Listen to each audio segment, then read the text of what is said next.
ADHD is attention deficit hyperactivity disorder. It's a neurobehavioral disorder and it's characterized by restlessness, hyperactivity, very short attention span, and impulsivity. It's usually seen in children when they start going to school. And research says that, in a class of 30, at least one kid is known to have ADHD. Hyperactivity, a short attention span, is very common in children in their childhood, right? In fact, a very common saying is the terrible twos, that they keep roaming around, they have a very short attention span. But these kids with ADHD have excessive hyperactivity, a very short attention span, and a very, very impulsive. And this affects their functionality. And that's when you identify a child with ADHD. There are two important symptoms of ADHD. The first one is a symptom of inattention.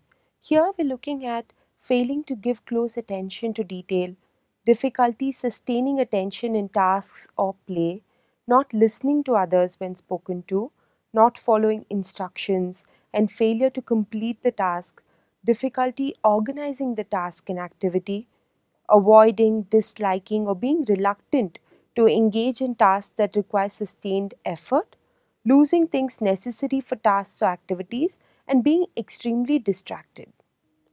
The second set of symptoms are symptoms of hyperactivity, which are fidgeting with hands or feet, leaving seat when remaining seating is expected, running about or climbing excessively, difficulty playing or engaging in leisure activities with others, talking excessively and blurting out answers before a question is completed, and interrupting others.